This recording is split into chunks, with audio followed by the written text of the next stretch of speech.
Hello, hello, hello. I'm just getting set up. I want to make sure everything looks good. Am I going the wrong way? Uh, Making sure everything looks good before we get officially started. But hello, everybody in the chat. I see a lot of people here. I am, um, there we go. Making sure everything was working right. It's working. It's coming through. Checking my phone. Yeah, this looks good. All right, sweet. So here's what we're gonna do. I've been doing a weekly live stream for 1 week now. This is our second one, so it's 2 weeks, I guess. But very excited to see everybody. How these work is I just read through the chat, and that's it. It's pretty simple. Wait, give me 1 second. I was gonna make Taki a moderator. There we go. He reached out to me on LinkedIn and was like, "Hey, I like the live stream. I'd like to be a moderator." And I was like, "Sure." But wait a second, Matthew's already here. That's okay. We'll have a few moderators, and that's all right because it doesn't hurt to have backups. Not a big deal. Glad I have extra people, though. Thank you guys for joining. Shout out to the moderators. They're going to be there to help people not spam the chat, which people don't like. Nobody likes that, so don't do that. If you do that, I don't answer your questions. I really don't. So, all right. Let me see here. Let me get everything finished and set up and good to go. All right. I think we're rocking and rolling. Let me say hi to everybody first. Music Max, what's going on? Tanvir. Hey Tanvir. Watching from Argentina, Ezekiel, thanks for joining. Let's see. Who else we got in here? Yeah, no spammy spam. No spammy spam. Pavan or Pavan from India. Very nice to meet you guys. Very, very nice. Thanks for joining. This is a somewhat new thing I'm doing. I'm going to be doing a weekly live stream every Thursday at 9 a.m. Just to give back. I heard from a ton of people saying they missed my live streams. They had a lot of questions to ask. And I try to be as available as I can on places like LinkedIn and other places. But of course, I have a lot of work to do and I don't have as much time. So I just try to carve out an hour or so of time on Thursday mornings so that you guys can ask me questions. And so I'm going to answer questions as best as I possibly can. You can ask any question. It doesn't mean I'm going to answer it. It could be a really bad question, or it could be a fantastic question that everybody else in the chat is like, I wish somebody had asked that. And that might be you. You might ask that great question. So I hope that is. I'm going to start. I'm going to start higher up for the people who kind of got here early, and then we'll be good to go. So let's see. Let's see. All right. I'm just reading through the chat. Give me a second. I'm gonna answer some questions. Excited for the live stream. Me too. I do get excited for the live stream. They're fun. How can I? This is just I don't know if it's a generic question, but it's kind of a vague question. Precious Nwachaku said, "How can I create insights?" I butchered that name, but how can I create insights? Insights into data is usually a lot more nuanced than it seems. I don't know if I talked about this in the last live stream, but no, I didn't. You know what it was? I'm trying to do more TikToks. Believe it or not, I don't like TikToks as much, but I tried to make some, and I made one the other day, and it basically said that when I was first getting into analytics, when I first got into data, presenting information was basically all I did. I just said, here's what the data is. The data shows this. It's not super insightful. Insights is where you turn data kind of into action. It's where you say, hey, here's what the data is, here's how we got the data, and here's what this means. And here's what we need to do because of that, right? It's kind of like the different stages. And for the first year of my career, I was just at here's what the data is. It was not very helpful. I wouldn't have said I was like the best analyst in the world. But as I went along, I was like, oh, the clients need more context. They need more information. And when I was working with decision makers, I was like, hey, here's what I'm seeing. Here's what I suggest you guys do with this information. And you don't have to. I'm sitting kind of low. I just realized I'm all right. But that's kind of how you get insight. You go beyond just here's what the data says. Music Max says, have you thought about a business analytics degree? I won't be going back to get any degree. I don't plan. I actually, the only higher education besides my recreational therapy degree, I was going to go back and get a master's in occupational therapy. That my whole life changed, and I'm not doing that anymore. I did think maybe about 4 or 5 years ago, oh, maybe I should go back and get my MBA in like business analytics, or go back and get a computer science degree, or something. I honestly realized I was like, I don't think that's needed anymore. I think my experience is probably more useful than a degree is. And my life has kind of went in a direction where I just didn't really need a degree. So I'm not personally looking about it. I've thought about it. And for a lot of people, it could be a great degree. But I personally, no, I'm not looking at getting a degree. Haritha Jagadish. Hey, do I need to learn Looker? Looker is a visualization tool. No, you don't need to learn it. It's like these other tools. It's like Power BI, it's like Tableau, but Looker, I believe, is purely cloud-based, which is different than like a desktop-based version. At least that's when I was using Looker. That it was just web-based. Um, and so, no, you don't need to learn it. But if you want to, if your job is wanting you to learn it, then learn it. Other than that, I would just stick with like the fundamentals. But it's a tool; you can learn it for sure. Um, I don't know what that means. Garden exhibitor. In the age of AI, is it beneficial to learn data analytics and earn 5 to 10,000 USD in a month? Um, in the age of AI, knowing data and understanding data, I think is, and not just understanding data, it's understanding like the business side of things, the domain knowledge, but the skills of a data analyst aren't going away. I don't see a future where we are gone. So I think learning data in general is a very good idea. Um, I just, in my opinion, I really do. Earning $5 to $10,000 a month, um, with inflation, I mean, we'll be there any day. Like in 2 years, like the median salary would be like 100,000. But today, no, I don't see earning $10,000 very realistic, especially when you're first starting out. 5,000, very realistic, right? 60 to 75,000, you're first starting out, perfectly reasonable in most metropolitan areas. If you're a small town company in the middle of nowhere, maybe it's like 40, but that might be a good salary for the cost of living in that area. But 10 is kind of pushing it unless you're living in like Los Angeles. All right, let's keep going. Nana Aishat says, hi, Alex. Thank you so much for your videos. I'm watching your YouTube when the live stream notification came up. Very cool. Thanks for watching my videos. I hope they're helpful. I would like to know how to secure an internship role. So internships are tricky. Internships, every company does internships differently. Every company gets their interns in a different way. I never got an internship, so I can't give you personal experience. But here's what I've heard from other people is that a lot of people kind of got an internship via knowing somebody, so networking.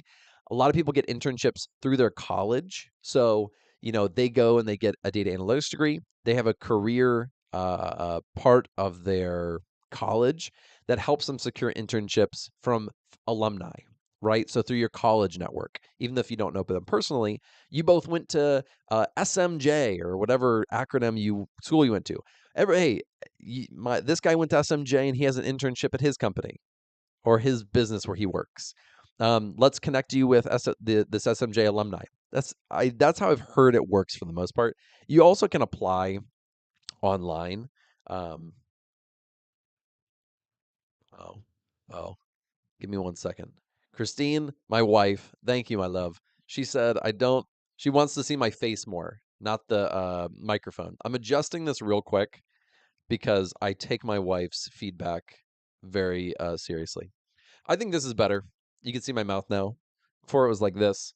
Now you can see it a little bit better. But that's how I've heard. I'm not an expert in that area. I'm just gonna give her a heart back real quick. Thanks, babe. I appreciate it. right, let's keep going.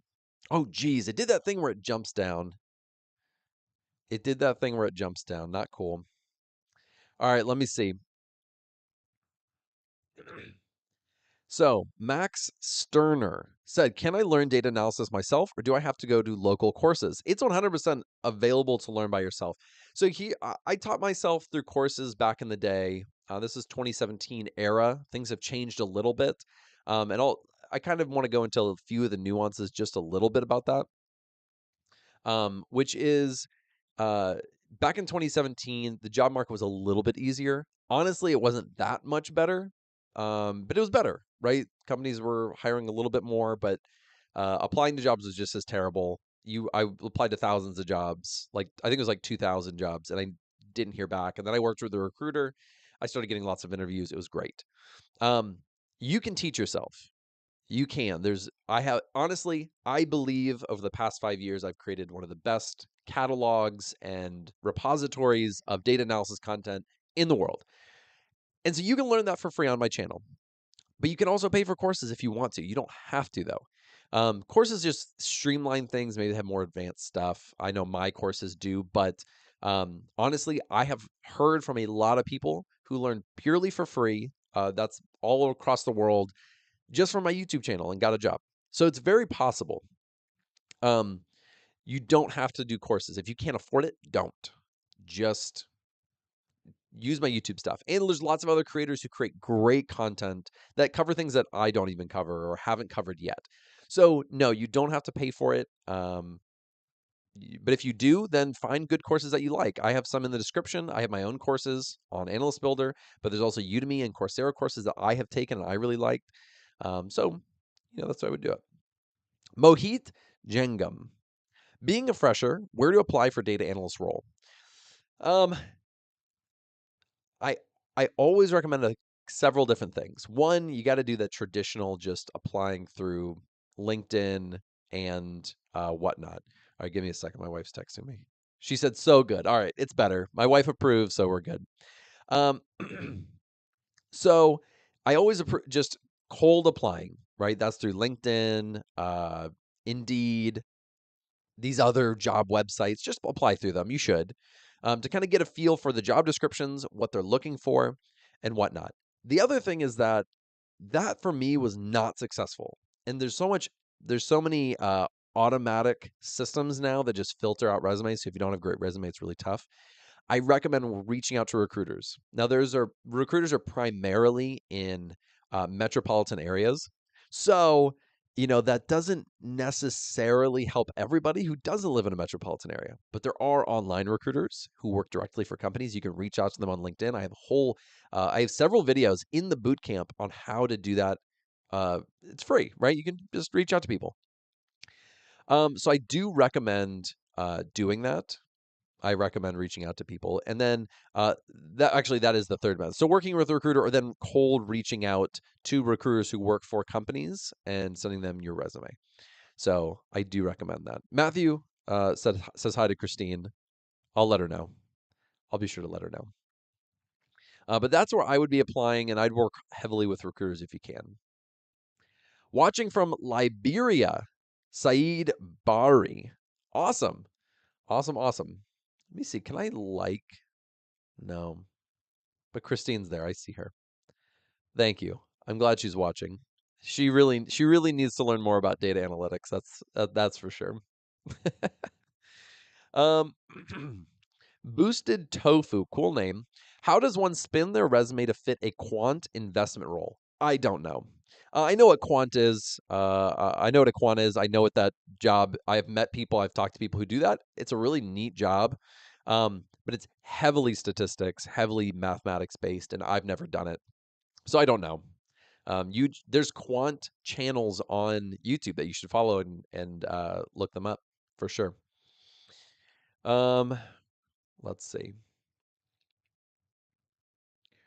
Let's see. Let's see. What do you say about Zapier? I don't know if that's how you pronounce it. Zapier, and HubSpot and data analytics. I know companies, and I've worked with companies in the past that use those. In fact, I know people right now who are using those for automation and for collecting data and whatnot, and it can be very good. Depending on the size of your company, it can be a very good combination. It also could be overkill for some companies, for smaller companies that don't really need it. So they're good tools to learn. In fact, that those would be HubSpot specifically is a very big tool. A lot of people will use it. So if you're keen on doing that, if you're keen on learning those tools, do it. They're good tools. Kevin Moreno. Hello, Alex. First of all, Kevin from New York. Hey, from New York. I'm in South Carolina right now. What's going on? Thankful for your content. I'm currently pivoting into data analytics. I got a certificate from Springboard from a non-STEM background. Any advice? I feel lost. So Springboard, I believe, is I don't know if they do courses. I know they do boot camps.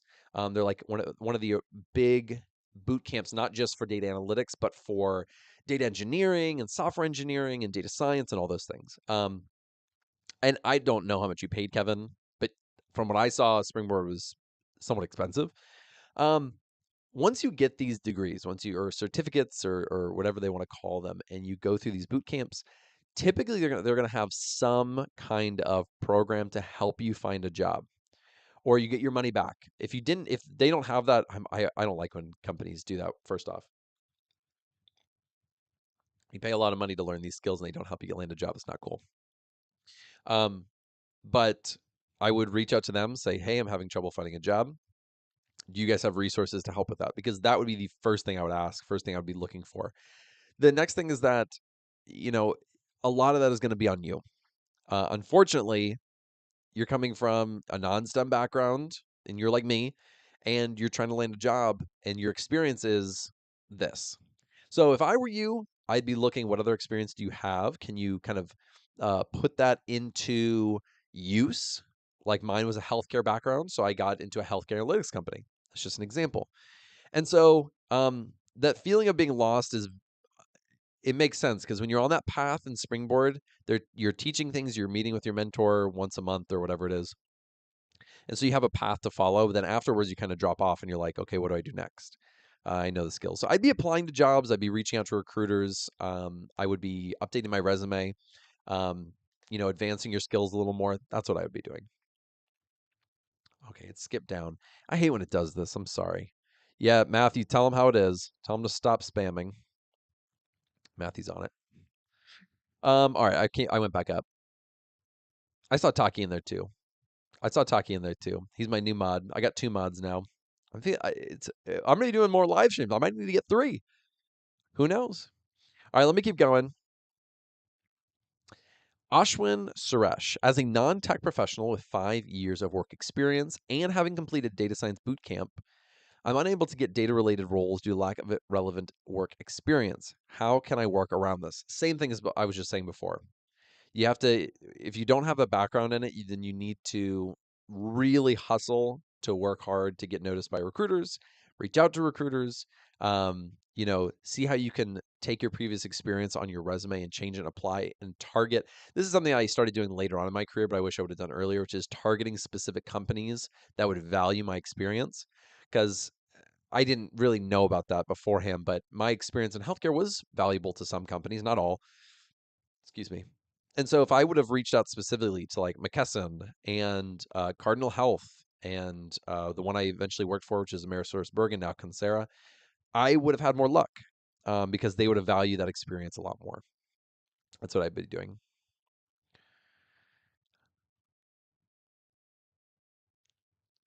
Chuck's Ava asked this. I'm just going to read it, but I don't know. It says, any advice if I go ahead writing AWS exam? I don't know. Maybe someone in the chat can help you, but I don't know that. Ghost Star with a star in the name. That's a cool name. Hi, I'm a data analyst looking for a new job. I'm going to be taking some classes to work on skills I don't get in my job, like SQL, but other than projects, how do I look like a competent candidate? Well, first off, having any experience, whether it's early on, like when I first started my career, all my company did was Excel. It was only Excel, and it was pretty simple. And that was my experience. But I upskilled, just like what you're wanting to do, into SQL and Tableau and Python and R and all these other things. And then how do you look competent? One, create a good portfolio website. If you haven't already, I have a whole thing on how to create a portfolio website on my YouTube channel. I also have a course, and people remind me at the end of this, I'm going to give away some courses, free courses, whatever course you want. I'll just give you some codes, and you just got to plug it in. I'm going to do this every single live stream. But I have a landing a data job course on Analyst Builder, and that one goes more in depth onto creating a portfolio projects, portfolio website. I recommend doing that, and putting those projects in your resume as well is great because it shows this person in, if you have a certain industry that you're targeting, making projects in that industry is really good. And so having more skills, having that previous experience, and having projects and a portfolio website and a good LinkedIn profile, those are the things that I would be focusing on, because you already have some experience, and these other companies don't know what you've done in that job, right? And so you can write it to make it sound good, even if you're just using Excel, like what I was doing. In my skills section, I still put SQL and Excel and Tableau because I was learning those things on the side. And as you're learning, you can add them to your resume. So that's what I would do. And for real though, guys, remind me at the end about the free giveaway, because I will do a giveaway. I'll give like 5 or 6 free courses away. You don't have to buy them; they're completely free. Let's keep going. Peace Casa. Hey, Alex Peace here. Cool name. Great name. Quick question. I live in Benin Republic in West Africa. Is it possible for me to get remote job or internship in data analysis from an African company? And if yes, how can I? Now, again, I don't have personal experience of this, but here's my experience of working with other people. And, back when I was a manager, I'm getting lower in my chair. I don't know if that's a good thing or not. We would take not interns. We would take yeah, not interns. What's the word I'm looking for? Where they weren't full-time employees. They were, if I'm thinking of the word, I'm thinking of the word. I'll think of it in a second. But they weren't full-time hires. We took them for 6 months a year. Contractors is what I was thinking of. Thank you. I couldn't think of it. So here's how they typically worked. Usually we would work through a company like Accenture. There's a bunch of other consulting companies, and they would be from Lithuania or Mexico or different parts of the world, and we would hire from them. The upside for our company was that it was cheaper, right? But it was a good wage for where they were living, but it was cheaper for us. And so typically we would do that. Oh, my mom was texting me. She called it a temp. But no, we didn't hire temps, although is maybe what some people use, but we call them contractors at least, but it could be called a temp too. But if you can get in with one of those companies, typically you have to interview, and then those companies will kind of lease you out to companies as a consultant, and you make money, the company makes money, and everybody wins. Um, Other ways to do it is, one, you can create an account on like Fiverr or Upwork and try to get experience through that.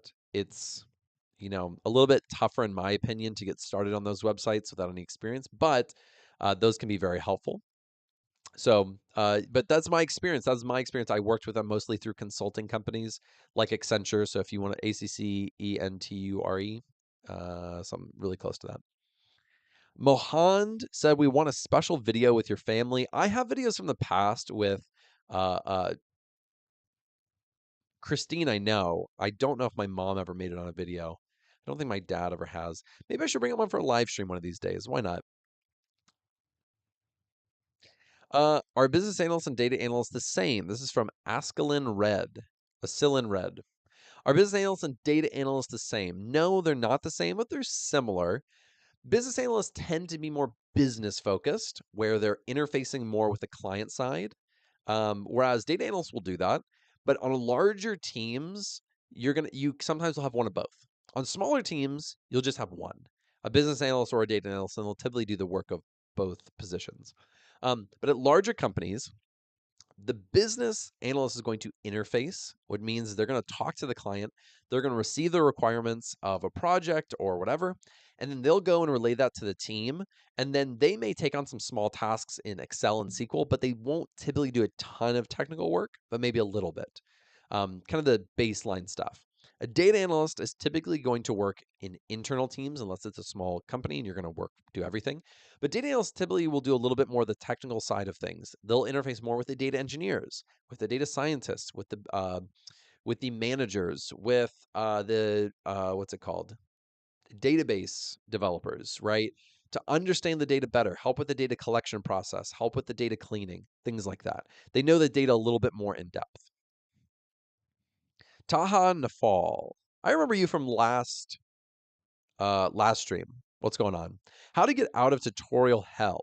That is this people call it tutorial purgatory as well. It's this bottomless place where you just take tutorial after tutorial and you feel like you're looking at the same stuff and you don't know what you don't know. My biggest advice to this is to start building. You're doing small little queries on small little tables and it's very simple stuff. My biggest advice to that is to build a project and make it your own. Get your own data, source your own data, create your own data, get data from data.gov, which I love, and try to build out your own project because you're going to advance your skills a lot faster because you are going to ask questions and then about the data. You're going to say, I wonder how many people fit this criteria and this thing. And then you have to write the query, but the query doesn't make perfect sense. And you have to kind of use some AI, use some Googling, figure it out, and you advance your skills a lot faster. That's what I would do. All right, who's this from? Matthew, thanks for the donation. Matthew gave me $5. I don't know why he does this. Matthew gives me $5 for a 5 for 5. Well, I do know. Many years ago, this is a long time ago, I mentioned when I was very broke, moved to Dallas with no money, no job, no nothing. I used to just eat 5 for 5s a lot to feed myself. And so now he gives me $5 to feed myself for a 5 for 5. I'll do that. I'll have to get one for you. Although now I think they only have the $6 biggie bag, which is preposterous. Not a fan. I liked my 5 for 5. Anyways, I'm getting off topic. All right. Precious Nowachaku. I butchered that name, but I read your name. I'm just going to call you Precious. That's a cool name. Where can we find sites that teach us real life data sets? Thank you for explaining the questions on insights.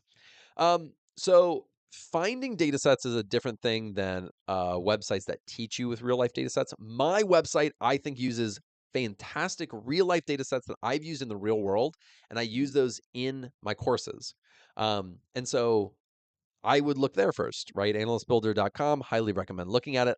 That's what I use in my courses. I use real data sets and teach real projects. But if you're looking just for raw data sets, Kaggle is a good spot, although sometimes it can be a little bit more curated.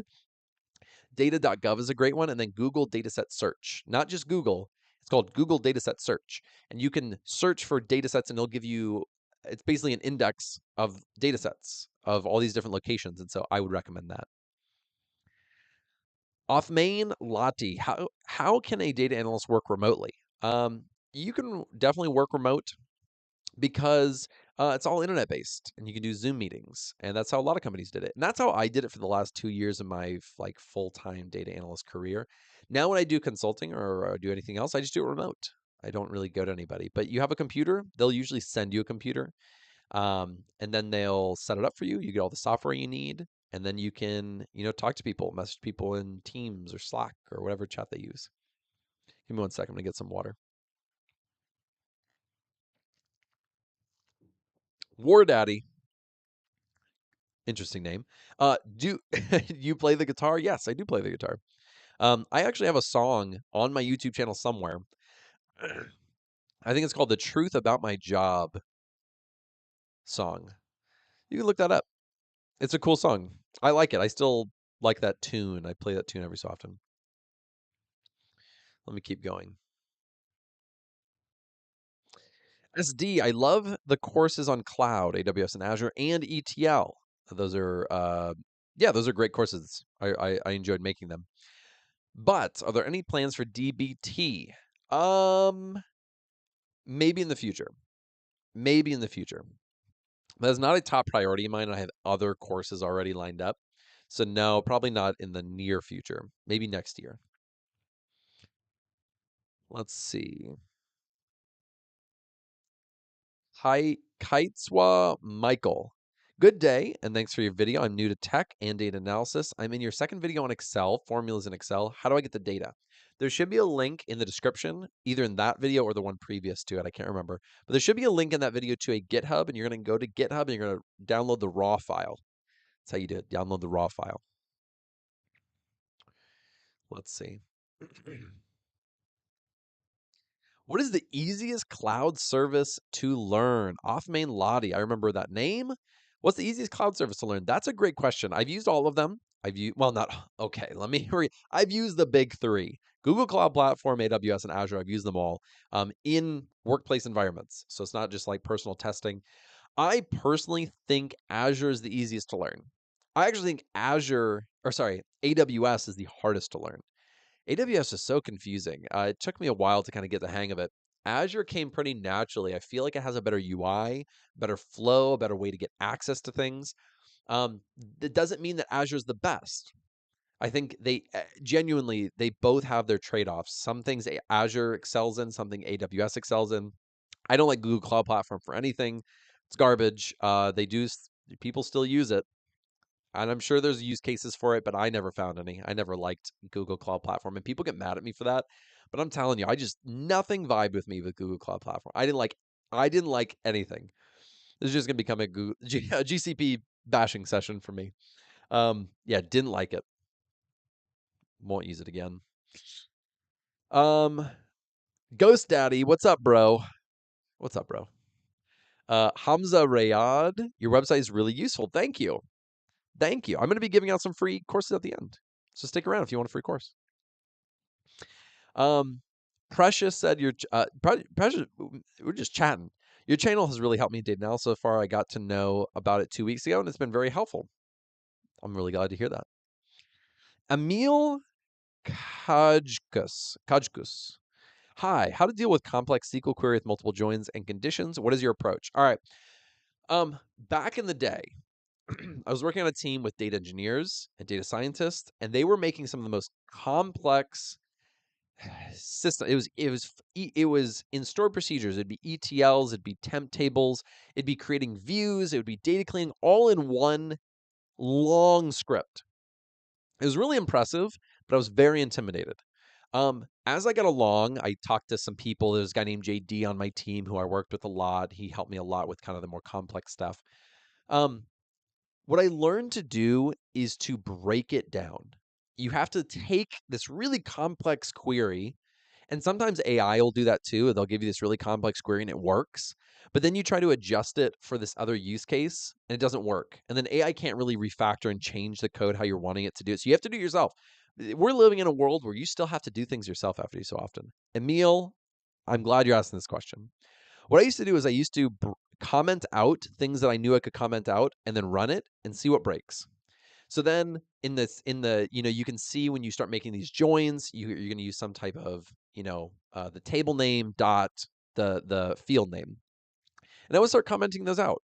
And then I would break it down from, okay, now let's see what we're grouping on. And then I would break it into the group by. And so I would break it down by the query to start seeing how it's working, why it's working this way, and really understand it.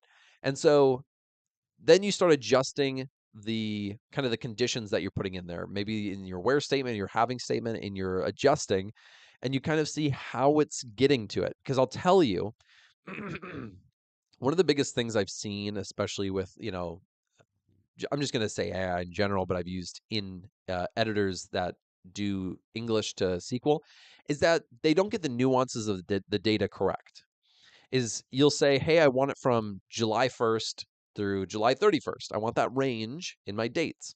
And they'll do that, but then your date has a timestamp. So they try to create a timestamp, but the timestamp is off, right? Or it's not formatted correctly, or your data is formatted in a specific way, and then you have to reform. So it's all these little nuances of the data that the AI just right now just won't get and won't understand. You understand it. So you have to really break that down. It's just you really have to break it down. Derek Hodgson gave me $5. You didn't have to do that. I appreciate it. Thank you for all you do. You didn't even ask a question. Thank you, Derek. I appreciate it. You don't have to do that. No, you don't. Nobody has to donate anything. This is, but I do appreciate it when you do. Maybe I'll go buy 2 big 5 for 5s or $6 biggie bags at Wendy's. Wendy needs to sponsor the channel at this point. I talk about them a lot. All right. This is an interesting question. I haven't read the whole thing yet, but I saw OLAP and OLAP and OLTP, so I'm going to read it live. Derek Arnold, I remember you from earlier. My company struggles to prioritize creating an OLAP system. We currently generate analytics from OLTP system, and it regularly impacts production. How would you approach solving this challenge? That's a good question. Honestly, there's so many factors that I can think of off the top of my head that would impact that. So I'm not. This is one that I could probably talk. I could make a whole video on OLTP versus OLAP. But how to solve that specific problem if your company doesn't do it, I don't know. I don't know off the top of my head. I'd have to think about that. I could definitely, yeah. That's just an interesting question on how the data is collected.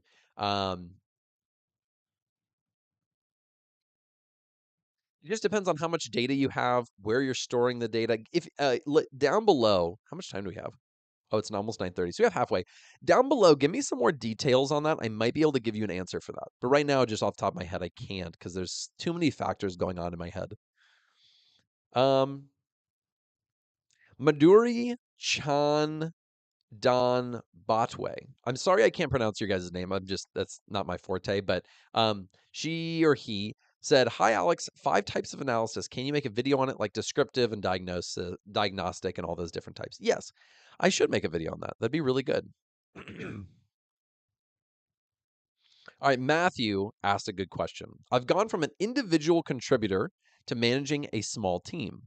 I still struggle with zooming out and not living in the weeds. Any tips on working from a zoomed out perspective? All right, so this is something that I've had to do more and more as my career went along. When I was an individual contributor like yourself, you're in the weeds. You're figuring out all the tiny details and everything like that, and it's really tough. When you go to managing, you cannot be in that same headspace as I have to be in the weeds and know the details of everything we're doing with every project. It's impossible. You'll get overwhelmed. You'll get burnt out. That's somewhat what happened to me. I just was too in the weeds and I got kind of burnt out being a people manager. People managing is very tough. And now I run a business where we have like 10 employees, or maybe it's like 10 to 11, 12 employees, depending on the time of the year when we pull in an extra. I can't be involved that much. I have too much on my plate. And so what you have to do is you have to delegate. And delegation is very difficult for someone like me who really enjoys the coding and I enjoy building. I enjoy those things and I don't want to not be able to do that. And so it was really tough for me. But what I would say is delegation has been the number one thing that I've done. With delegation, though, you have to have a good team. You have to. People you trust, people who understand your vision, people who know what they're doing. If you don't, you have to get rid of them. And that is so tough. My first fire, when I first fired somebody, I really had to. I did not want to. But it was a very good decision because we brought someone in who had a lot more experience and who did their job better. And that took so much pressure off of me. So that is kind of what you need to do. You need to see, are these people I can work with? Are these people that can get the job done? If they're not, you have to get rid of them. It's a business decision. It's not a personal decision. That's the toughest thing. MA, do you think AI agents will end junior data analysis? Give me one sec. I'm going to get some water.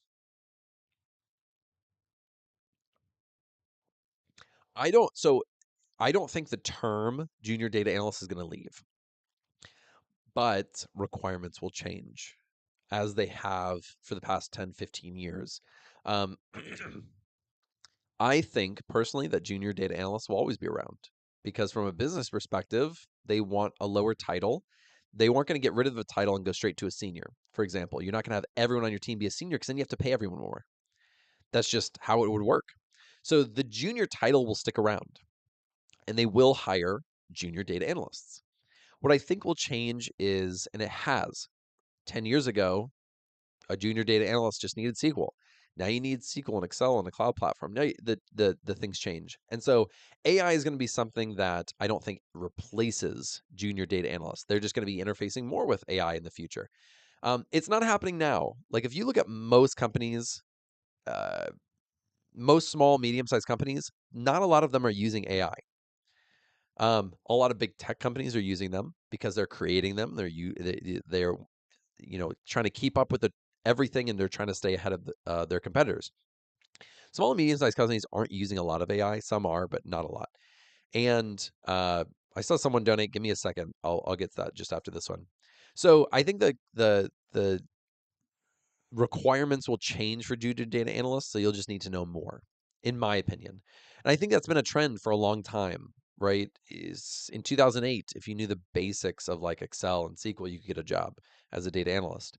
When I started, it was like Excel, SQL, Tableau, and that's about it. And now I think adding a cloud platform and some AI skills is kind of like, becoming a requirement as well. So it's just, it changes things. Matthew, stop. I will see you in the chat. You don't have to donate. Thank you. I appreciate them. Something I've also found is that I'm no longer doing the cool stuff and just doing more admin type work, removing blockers, getting clarification, etc. Is this something you experienced also? Yes. I don't know if maybe you have watched this video, but I made a whole video on why I quit my manager job. And that was the number one thing that I said. Is that I went from this individual contributor where I would consider myself a great person on the team for technical skills and expertise. And I was like the team lead for data analysis on my team. And then I went to a manager, and I didn't get to dig into things anymore. I didn't get to build things anymore. I didn't get to talk to my data engineers and figure out complex stuff anymore. And I realized very quickly, management was not my thing. Now that's me, maybe it's not you, but I love building. And that's what I get to do all the time with my work now. And I missed it for like that year and a little bit of change. I missed building so much. I was building in a different way, but I didn't enjoy it that much. And what I was doing was more people work, right? I was figuring out contracts. I was figuring out payroll. I was figuring out our budget for the next quarter. And these things were extremely boring to me. I did not enjoy it. And so I don't know if that's what you're exactly experiencing, but maybe if you're like me and you just really want to build, being a manager is not really the best place for us. It just isn't. So, take that with a grain of salt, apply it to your own scenario. Don't quit your job because I told you so. Or don't do that. But Animal's Life is your data analyst boot. Oh, sorry. Oh, wait. No, I got to Matthew's thing. I thought I forgot I missed it. Wormhole, really quick, said, love your content. I love you. Animal's Life is your data analyst bootcamp 2022 still worth doing in 2025? 100%. Not much has changed. Not much has changed. I need to add like an AI section in there that I might re-release, and I have an R series coming out, and I have a Git and GitHub series coming out. I'm in the middle of the R series now, but then my Git and GitHub series will come out after that. I'm going to add those things to the another video, make a longer one. It'll be like 28, 29 hours. But yes, all that content that's in there is still good. Matthew just said, Animal's Life, stop spamming. Uh-oh, and then I answered his question. I'm not doing that again. Not happening, Animal's Life. You're cut off. I'm just kidding. Unless Matthew blocks you, and then you really are cut off. Taki blocking people over here. Appreciate it. Thank you. I don't know what that person was spamming, but I believe that AB Kumar was spamming. Taki is blocking him. All right, let's keep going. We got about 25 more minutes, and then we're going to do a giveaway for my platform for learning data analysis, which is Analyst Builder. By the way, this is a shameless plug. If you go into the description right now, you can get 1 month for free. You could probably take a course or maybe two if you really, really focus for free. And if you like it, keep using it. If you don't, stop your subscription. It's as easy as that. But you can use it for free. Go in the description. If you That's only for new users though. I am sorry. That's only for new people who've never bought anything on the platform. If you have, there's a code for 35% off anything on the platform, even the lifetime subscription, 35% off. So just a little plug, shameless plug. Does not impact, by the way, me having that does not impact my views on anything. I'll tell you straight up if I don't have something or if I think something's better somewhere else. All right, I'm reading through questions. Give me a sec.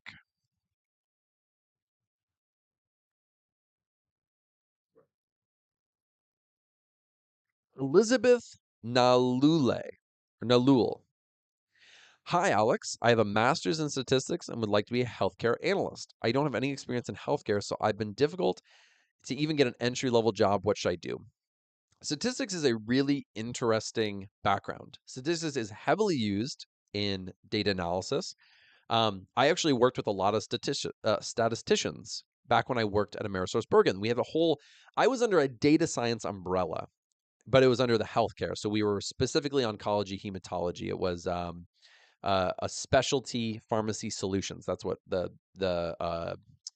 business part of the company I was in. We had a data science team. We had data scientists, data engineers, data analysts, business analysts, statisticians. We had nurses and doctors on our team. Very unique. If you apply to a company, a larger company that has a lot of different, a lot of employees, let's just say even 500 employees or more, there are going to be different business parts of that company. So in healthcare, for example, when I was working in it's Coursera now, but it used to be AmerisourceBergen. AmerisourceBergen, I could have worked at like 6 different departments within that company because they all were focused on healthcare, but a different niche and a different business side of things. And I didn't realize that until I got in it. And so for a statistician like you trying to get into healthcare, there are going to be business departments within that business that really value statistics. For example, my data science team really valued statistics. We had statisticians on the team. But there were other departments where they were very low level, just healthcare focused only, no statistics, almost, you know, very little statistics. It was like claims data, and not things that need as much statistics. So what I would say is, even if you're applying to jobs, I would actually look in those companies and find specific departments within that company to try to reach out to those people specifically. Sorry, I was getting distracted with the chat. Now I got an itchy nose. I'm just all over the place. My mind's going very quickly. That's what I would recommend. But a master's in statistics is very valuable. So you just need to find something that values it. And in order to find it, you kind of have to dig in. This is the difficult part, is finding a department within a company that you like and then finding out how to reach out to them. But it would be worth it. Also, work with a recruiter. Recruiters love people with master's degree because they're easier to place at companies. So recruiters. Peace, Casa. Can a data analyst be a data engineer, and is it an advancement in his career? It could be, depends on what you mean by advancement. So data engineers typically make a little bit more money, maybe about 10% to 20% more. Especially it's the gap widens a little bit, or sorry, the gap is wider at the beginning, whereas later on it usually kind of closes that gap a little bit. Maybe it's only like a 10% difference. But data engineering is much more technical. You're going to be doing a lot more technical work, and that's usually why it demands a little bit of a higher pay. Data analysts can go as far as a data engineer can go career advancement wise. You can do junior in both, mid-level, senior, lead, or tech lead, or whatever you'd want it, and then management if you'd like to go that way. Engineering just typically makes a little bit more money. Is it an advancement? For some, it will be. For others, it won't. I've known people who just love analytics and they hate engineering, and that's not going to be an advancement to them. They love the figuring things out and decision making and all these different things, whereas data engineers typically aren't making as many decisions. They're just building a lot of things that people who tell them what to build do. For the most part, not always. Depends on the team. But yeah, I would just look at it as like, is that something you really enjoy, you really want to do, you have the skills for, and then go from there. Boku Richard Owusu. Hi, Alex. I'm Richard, a chemical engineering graduate Congratulations. Currently learning data analytics. How can this skill benefit my career, and what steps should I take to enter the field with my background? I didn't read that question before. I don't know much about chemical engineering, honestly. Um, so I don't have a ton of advice for you. I'm sorry. If I knew more about chemical engineering, I would definitely let you know. I just don't. So I'm sorry. All right. Geez. I thought I was nearing the bottom and then it skipped down and I wasn't nearing the bottom at all.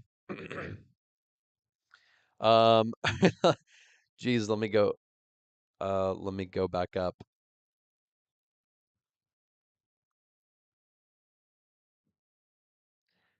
Um, let's see. I scooched down in my chair. Actually, I need to scooch up. Ooh, man. Sitting is tough. Sitting is tough. I kid. All right, we got about 20 more minutes. Then we'll do a giveaway. Joe Sara said, "What is the most important skills for an entry-level data analyst job? I only know Excel and beginner level SQL." So I would say you're at the very basics, very basics. And there may even, so I look at it as like percentages. I've always looked at it like this. So if you look at the whole of data analysis and you look at what jobs would you be able to apply for with just Excel and SQL, it's going to be like, shoot, like 10% of jobs. Because there are jobs out there that only require Excel and SQL. That's it. And they want some domain knowledge. That's all they are looking for. Maybe 15%, let's say. Then you're going to learn some more skills. You're going to learn more SQL first off. You're going to need to learn more, sort of like intermediate level. But then you're going to learn some Tableau, boop, boop, boop, Power BI, boop, boop, Python, boop, R, boop, AWS and Azure, boop, a little bit of AI skills, boop. Now you've opened yourself up to like 50% of jobs. Those are the core skills for most, like the majority. So let's say 55% to get a majority. Those are the core skills. In every company, though, there's thousands of tiny little tools out there, third-party software, startup tools that company just took on that you're never going to learn. You don't know what Chimmy is. Chimmy's this new tool. I just made it up. Chimmy's this new tool that this company is using. And they understand that nobody knows that tool. So they're looking for someone with the basics who can learn Chimmy quickly, right? So look at it like that. So I would learn those skills in the data analyst boot camp or go on Analyst Builder, learn those skills, and then put that on your resume. You're going to give yourself a higher percentage chance of jobs you can apply for, or a larger area of jobs that you can apply for and actually potentially get an interview.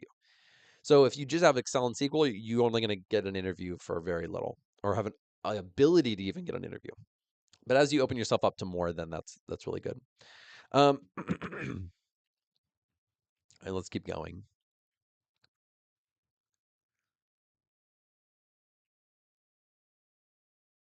Is DSA important for data analyst? What is DSA? Data data science. I can't remember what DSA is. I need words, acronyms. I can sometimes forget. Oh yeah, Taki said, Erica, what is DSA? Thanks, Taki. I appreciate it. That was a good question. If I read it down below, then I will answer that. Derek, it's complicated. Here we go. So this is a question from earlier. He's asking about OLTP versus OLAP. It's complicated. For one example, we have a massive SQL table, tens of billions of rows. Oh, that's interesting. That can cause rollback segment length growth, AWS, when queried. We work around by querying hourly intervals. What data? Okay, now I have even more questions. What data are you working with where you have one SQL table that has tens of billions of rows? That is not, someone is messing up there. Database, some type of data architect, data engineer is severely causing a bloated table. You need to segment that table by anything. And if it's that big, you need to be indexing it. There's so many things you can be doing to optimize that. Just actually, that probably isn't even an OLTP issue or an OLAP issue. That sounds like a database issue. Genuinely. You need to so here's the issue. Here's what happens when let's take transactional data. Or maybe you're putting in log data, which is thousands a day, hundreds of thousands a day.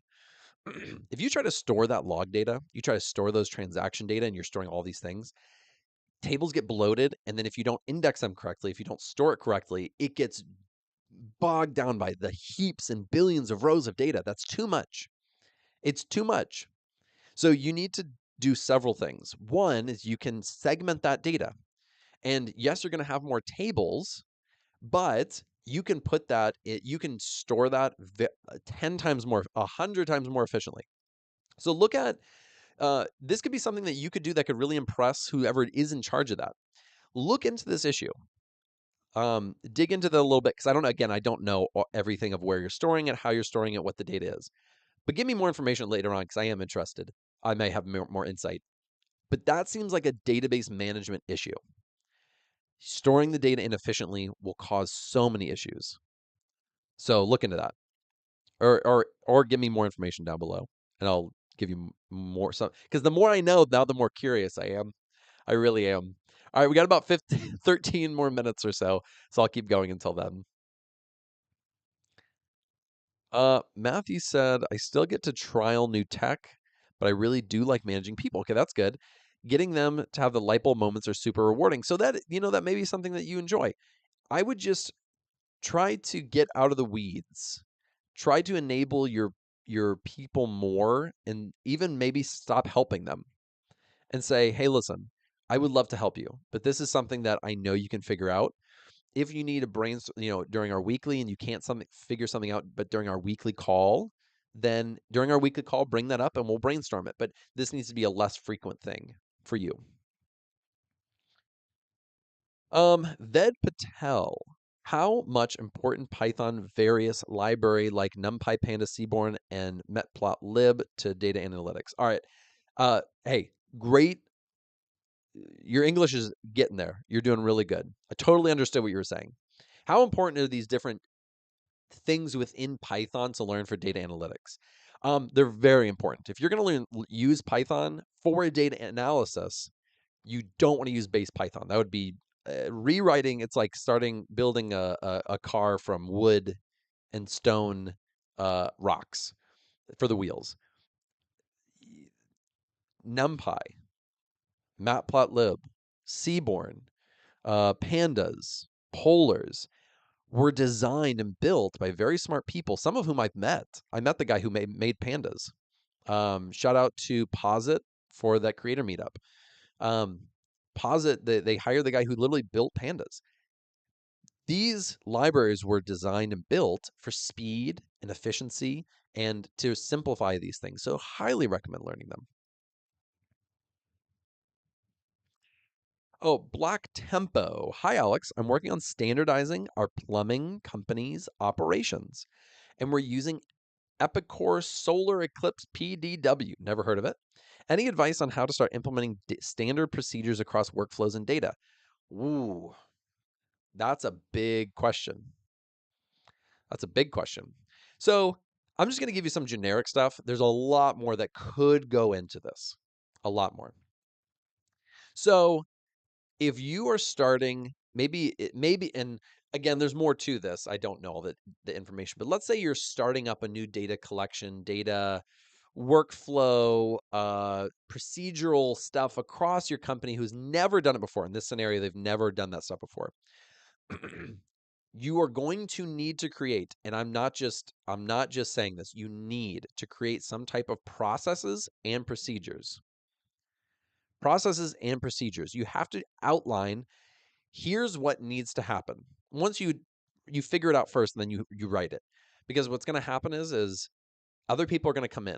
Maybe you hire someone else. Other teams are going to start using this, and they're not going to follow the processes and procedures, and then their stuff is going to be completely messed up. And you're like, did you follow the processes and procedures? Here's how to store the data. Here's where the data goes. Here's how you need to do your nightly runs. Here's how the workflows need to flow so that you have clean data. It's very complex, very complicated, but create process and procedures. You need to figure the process or the workflows out first, though, in my opinion. XYZ, thank you for the donation. You didn't have to do that, but I'll read yours because you did. Hi, Alex. I'm a third-year BBA student in India. I want to be a business analyst. What skills should I focus on? I would focus and I say this all the time. and I really do mean this, is that I think you should focus on the basics. Focus on the basis of Excel, SQL, Tableau or Power BI, a cloud platform. I recommend Azure and AWS. You can choose one, but I like both. Um, Learn a little bit of Python maybe if you're feeling up to it, or R if you're feeling up to. You don't have to. But then learn some AI, how to interface with, using these tools, how to, create some prompts to help it do basic things. That's what I would be doing. That's what I would be doing. Those are the skills that I'd be focusing on. How do you handle data cleaning? This is a Heme, a manual. How do you handle data cleaning? Data cleaning is like my specialty. I love data. I actually really do enjoy data cleaning. I used to be on a data cleaning team. That's what I did. I was a data analyst on a data cleaning team. And data cleaning is a process. It's a never-ending cycle. Even when you clean something, you come back to it. And I actually have lots of videos on data cleaning on my YouTube channel, so go and check it out. How I handle data cleaning, though, is we would get the raw data from the client. They would hopefully send a data dictionary or some type of uh, outline of what the data looks like. And then I'd go back to them with initial questions. I would say, okay, I see this data in this column. How do you guys collect that? Sorry, I said that wrong earlier. I was on a data collection team. We collected data from a bunch of EHRs, hospitals, all this stuff, and then we cleaned the data. But we were a data collection team, not a data cleaning team. Data collection team. And then I would start asking questions. How did this data get collected? What is, I would start querying the data and find inconsistencies. And I would say, hey, why does the data look like this? And they would say, oh, that's because, in that column, we actually, in our database, or when somebody inputs the data, we actually have two options. And I would say, why do you have two options? And they would say, oh, well, it's a legacy system. And so we took that over from a previous system. So there's historical data from this date backward. And I would say, oh, that's good to know, right? Nuances, tiny nuances. But maybe they wanted to keep that. Maybe historically they want to keep that like that so they know when they used to do that instead of standardizing it. Maybe, I don't know. That's how you go about data cleaning. And then you process it and you try to figure out how we're going to use this data. And then you transform it and you create automations around that. It's a lot of work. I love data cleaning. It's a lot of work.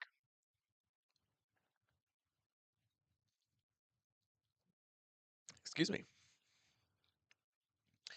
Rachid Bahami. Just started your boot camp. Any tips? First off, that's fantastic. That boot camp is genuinely, if I had to put a price tag on it from like 5 years ago, 5 years ago, there were companies that would charge $1,000 for that boot camp. Today, because of channels like mine and other channels who have helped make it more possible to get free education, and there's a lot more, right? It's not just me. I'm not trying to pat myself on the back, but channels who do that kind of stuff, they've driven the price down, which has been great. I'm very happy about that. Now I put it like a value of like a couple $100, $200. But anyways, that was just a side note. I just thought of it. I don't know why. Tips. My tips are try different things as you're doing it. You're going to follow along with me exactly and get my exact output. And that's fine. That's great. But then think, what if I wrote this? Let me try that out. And you try to write it. Maybe it'll work and that's great and you learn something. Or maybe it didn't work and you have to go and Google it or AI it, if that's a verb. And then you figure it out. And you've learned more than what my boot camp had to offer. And that is where what you need to do. Then let's say you get through the whole MySQL portion, beginner, intermediate, and advanced. You get through that MySQL portion.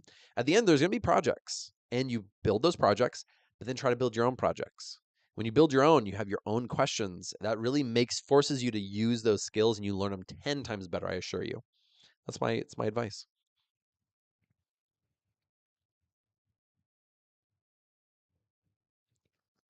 Just reading through some questions. Some of these I've already answered, so I'm skipping some. Let's see. Joe Saris, where should I start learning beginner AI and cloud for an entry-level data analyst job?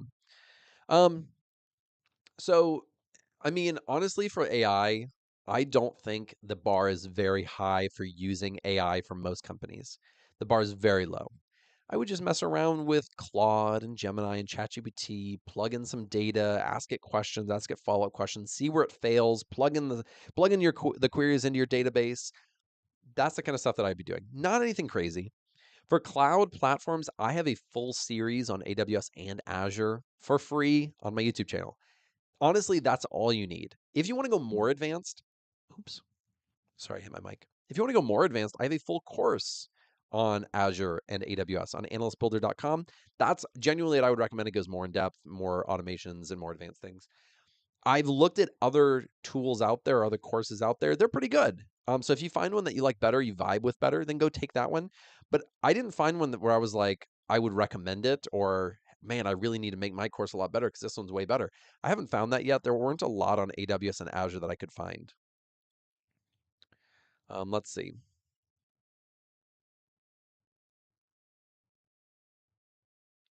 All right, I've answered some of these questions before. If I didn't answer your question, I'm kind of skipping it. You wouldn't know, but go back and watch the live stream because the live stream will have other, we'll have other things in it. By the way, we have about 3 minutes. I'm going to answer just a few more questions, then I'll do the giveaway, and then we'll get out of here. And then we'll have our live stream next Thursday. Alex, I'm starting your data analyst course. What are you saying to me? I don't know. I don't know what that means. I don't know what I'm saying to you. Oh, I almost got to the bottom. This is great. What's a data life cycle? That's a good question. Town of Promise. What's a data life cycle in a sequential manner? So typically, it's data ingestion.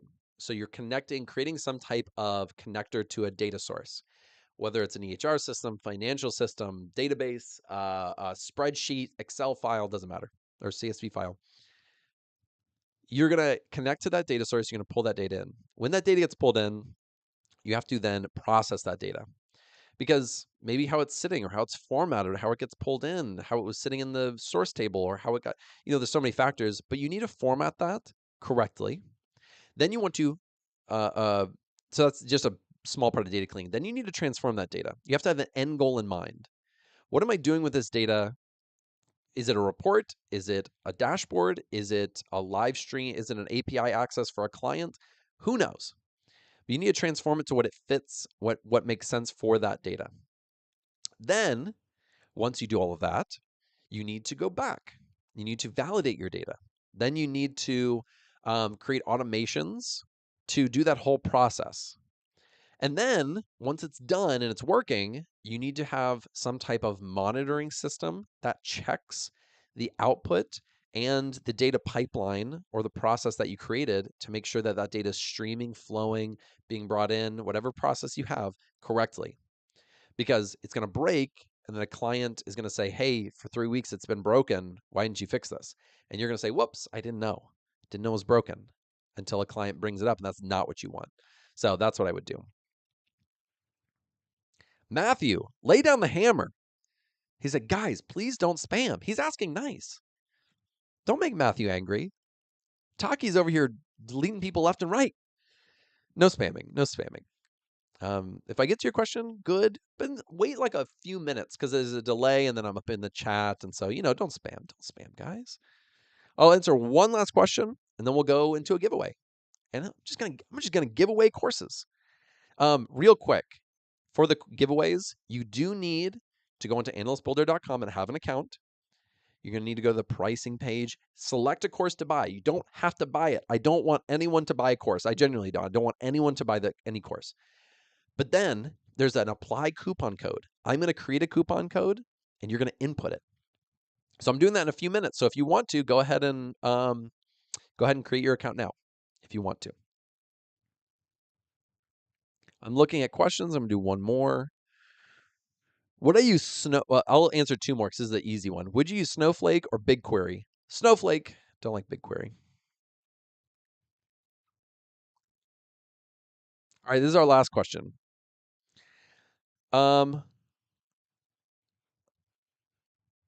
Niche or Nick? Hi, Alex. What is a typical day of a junior data analyst in work? So there are levels, right? You have your junior, you have your mid, you have your senior, your tech. Oh, give me a second. Okay. My wife's texting me. I'm going to read it once I'm just going to tell her go for it. But oh, I think I know what she's going to do. Anyways, um, be prepared. I have a feeling she's going to come in here in a second. That's my guess.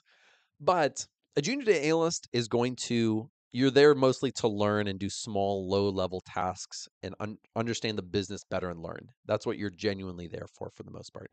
So, what's going to happen is you're going to go in and your manager, your mid level analyst, senior level analyst, they're going to start handing small tasks to you. They're going to say, hey, here's what you need to be working on. Here's what the client needs. And you're going to go and do that. You're not going to ask a ton of questions. You're not going to be able to really understand it crazy in depth. In order to get to that next level, what you're going to do is you're going to have to start asking more questions, learn the business more, understand what the clients need, what they don't need. These are things that you'll need to start thinking and doing to get to the next level. But junior data analysts, they'll work in SQL, Excel, maybe make a dashboard, but then they'll have to get most things approved by someone higher up first before you can bring it to a client or show it to somebody. Now, one second, baby. I think my wife's coming up here.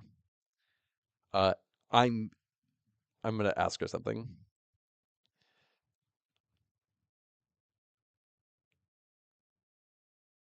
I think she's gonna do something. I don't know if she's here or not. All right. So now we're gonna do the giveaway. The giveaway is very simple. I'm going to create a code. I haven't created it yet. I learned my lesson. People were guessing the codes that I was creating before the live stream started, or during the live stream. They were guessing it because they know me. They watched too many of my videos. Oh my goodness. So here's what you need to do. Go to analystbuilder.com, create an account if you don't have one. Go to the pricing page and go to the courses. Let me make sure I'm saying everything accurately. Go to the, no, don't go to the courses. Go to pricing. Go to courses. All of my courses are there. Click on one to buy. You don't have to buy it. I don't want you to buy it. If you buy it, go to your purchases and just get a refund. But go to the one you want. Say I want Microsoft Power BI. I'm going to click buy.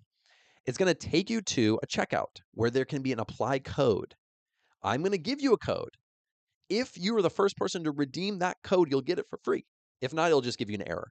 Then don't have to buy it. Just click apply coupon. And then you'd have to use the coupon before anyone else. All right? Give me a second.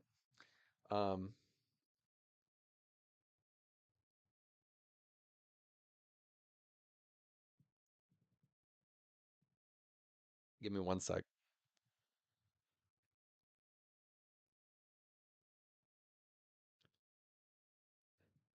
I, I thought she was talking about something totally different. But anyways, that gave us time for you guys to do that, to get set up.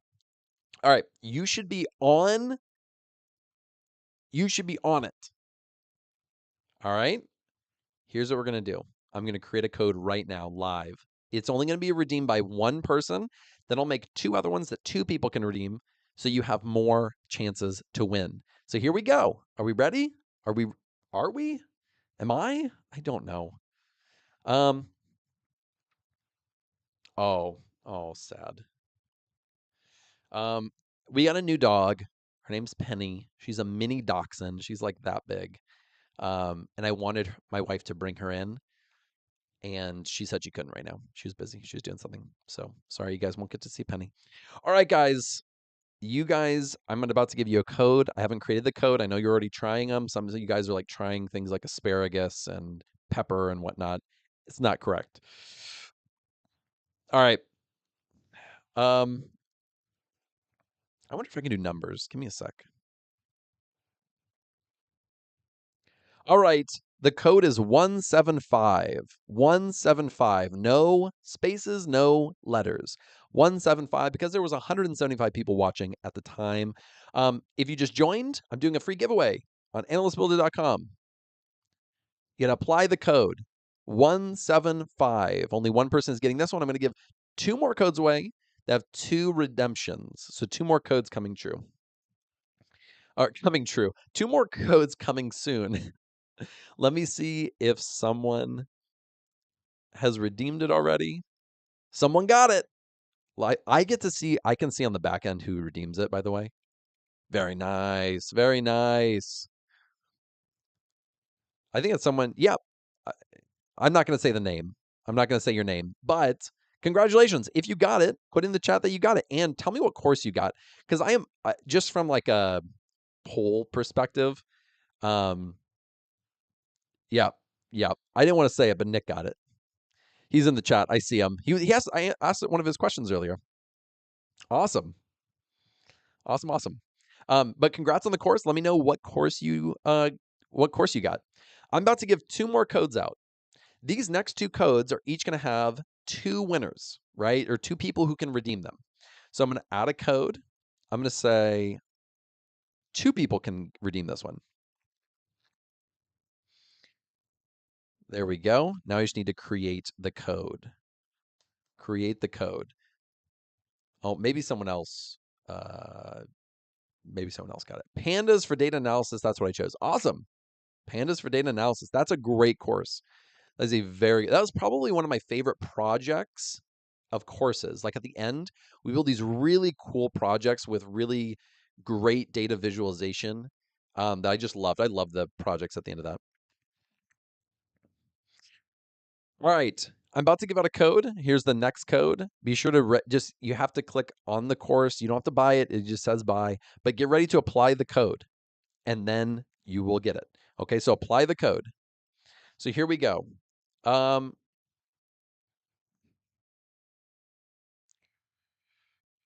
right, this next code, I just added it. The code is Christine. Christine was texting me a lot during this live stream, just being helpful. She's doing great. I'm proud of her. I love her. I hope she's listening. The code is Christine. 2 people. You have to spell Christine correctly. It's all caps. Christine. If you type in Christine as the code, you apply and it says good and you buy, then you will get it. Fantastic. If you this has happened once or twice, but if you accidentally buy a course, just go to your purchases, click refund. It's no questions asked. You don't even have to ask me. Just go refund it. If you accidentally buy it, I'm sorry. I don't want you to buy it. If you try to redeem it and you get some error message, it means someone else already got it. That's just what it means. Someone else already got it. All right, 2 people got that one. If you want it, let me know what you got. I see 2 people in here who are redeeming. I see the names. I won't say it unless you put it down below. But I got 2 people. All right, I'm giving out. If you already won one, by the way, don't try to get another one. Let someone else win. That's not cool. Let someone else win. So if you won, congratulations. Let me know what course you chose. If OVO OXO said they won and chose a Cloud Computing Essentials course, that's my AWS and Azure course. Great course. Great choice. Thanks, Alex. I got the Tableau for Data Viz. Awesome. And the Tableau course. Great work. Those are great courses. Really highly recommend them.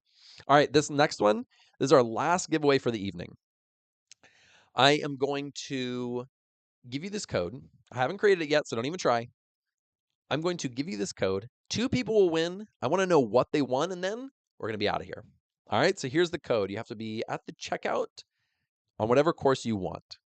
Look, listen, Rokib Hassan, I want to win too. I want everyone to be winners, but I can't. It's not practical to give 172 people every course for free. So 2 more people. It's a giveaway, right? I'm going to do this every live stream. So come back to the next live stream if you don't win. So here we go. The next code. I got to write it out. Here we go. That's the one. The next code is GIT. GIT. That's because my next series on YouTube and my next course coming out in probably on Monday is Git and GitHub. That's my next course. It's my next full course as well. And then the series on YouTube will also be Git and GitHub. So the code is GIT. 2 people can win that one. I hope you do. I hope you win. I want you to win.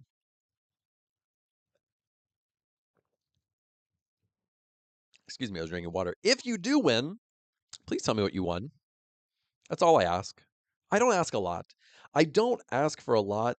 I just want to know what you chose. Is it too much? All right, they've been redeemed. Actually, maybe I can go in here and see what they got. No, it's like some weird hash code that our API understands, but doesn't say out loud what it is. Excited for the Git course. A lot. You know what? I've had really great feedback from a lot of people saying they were really excited about the Git and GitHub course. It's a great course too, because Git and GitHub is not something that most data analysts even think about, but a lot of teams use, and so you want to know it. Let's say, Tawella Kayira said I won. Chose the AWS course. Fantastic. I love that course. And then Derek Hodgson, who was asking lots of questions earlier. Oh, there's a few people who say they got it. Who's telling the truth? Who's telling the truth? But Derek said he got it. Derek Hodgson is a trustworthy individual. I trust him with my life. So if he's saying he got it, I believe him. Cloud Computing Essentials. Wow, a lot of people got the Azure and AWS one. That's great. Genuinely, there's not a lot of great resources for learning Azure and AWS, and that is probably one of the best courses you're going to see out there. And so, yeah, Azure and AWS, great course to choose. Really. And when is the Git and GitHub course launching? I think next Monday. I think I'll have that up and ready by next Monday. And I'll probably do some, promotion on it or whatnot. But then the Git and GitHub series on YouTube will be after my R series. So my R series is right now, and that ends like next month. So maybe after next month, then I'll start my R, or my Git and GitHub series. So, I don't know if this is blurry or not. I can't tell. So that is the end of our live stream for July 17th. I will be doing another live stream July 24th. So next Thursday, 9 a.m., we'll do more questions, more Q&A, more giveaways. This is almost like open hours for like a professor, right? It's if you want to, you can come in, you can hang out, you can ask questions, and then I'm going to give away free courses at the end. If you stick around. And so that's all this is. It's nothing more. Just hope it's helpful to people. I hope you guys have been enjoying it. And I will see you guys next week. Trying to think if there's anything else, anything interesting. Think of questions to ask. If you have questions throughout the week, just jot it down. Come in and ask those questions. I'll try to help out. Kapil Sharma saying give 50% off. No, I down below have 35% off. The 50% off, I do those for very special promotions because I'm doing this every single week. I'm doing 35% off. And then for larger promotions later on, I'll do 50, but just not during the weekly live streams. But hope that helps. Thank you guys. Everybody have a good one. I love you all. I'm writing that in the chat right now. Love you all. There we go. Take it easy. Get out of here. Have a great day. It's Thursday. We're over hump day. You're almost to the end of the week. I live for the weekend. I don't. I'm just kidding. But all right, guys, take it easy. I love you all, and I'll see you